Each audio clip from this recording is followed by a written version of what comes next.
So this is one of my favorite projects I did in college that I just found a bunch of old footage of and wanted to document it here. This is a 3D printer that makes hard candy by melting sugar. Here's another view of it. You can see all the different components I'll get into a little bit there. Just felt like making this video to share it. Need to go this way when people need me. So wait. Oh my god! Awesome. Yes! Not really, because it's drying. I think if we had started at a low speed, Yeah. like, I think this whole thing maybe should have been at 5 when it was going slow. We also probably... You can tell how excited we were there when we first got it working. Here's a few pictures of the final products. These were just regular sugar laid into a bed that was melted with a hot air gun on the print head that traveled around in any predetermined shape. This is kind of the letter T, one of the first things we made. Here's another one, a little thicker and darker. And then this one shows our third dimension to it was the darkness, the color. We would start with a CAD file like the one you see on the left there, the smiley face. And then when inputted into the printer, it would basically go back over the taller areas more times and thereby make them darker. So that's how we got that third dimension as the color effect there. So here's a CAD overview of all the components that went into it. It's got 2 stepper motors, a complex series of pulleys and various mounting blocks to guide around, 2 independent drive belts that pull the print carriage around.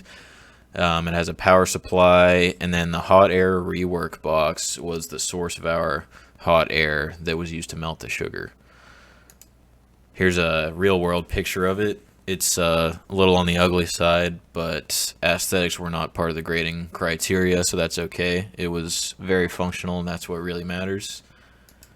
Here's another angle of it. You can see the belt system, the hot air rework station, the microcontroller down in the center there, and the hot air gun in the middle over that baking pan, which is what we put all the sugar in the center. Here's another view of all the parts. Some of the parts are just blocks because there was no real need to model those, just to get their dimensions to see where they would fit on there. But almost everything in this is true to life, especially the parts that we machined and made ourselves, which was most of the gantry system, the rails, and all the 3D printed parts for the pulleys. Here's a side view that shows you the 2 different belts that had to be at different levels because they did have to cross over each other. So that's why we mounted one a little higher than the other there. This is a hand sketch that I made really early on, and I'm so glad I scanned this to keep it because I think it's just awesome to see the whole process of something rough like this turning into a fully functional machine. This is a little bit more detailed of a CAD model that I made early on. This was meant to demonstrate how the motion system would work in principle. This is called a Core XY system, which is relatively common in things like 3D printers and CNC machines. It uses 2 motors to move 2 independent belts.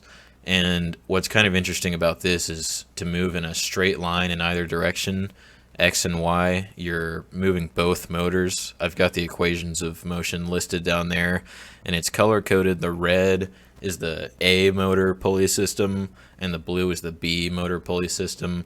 In those equations, delta X and delta Y represent linear motion of the print head in the center, and delta A, delta B represent angular motion of the 2 stepper motors. More specifically, linear motion of the belt, but that's directly related to the radius of the pulley.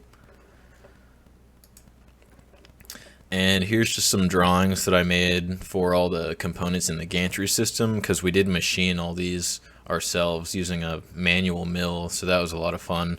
Made nice detailed drawings of everything to use for the machining.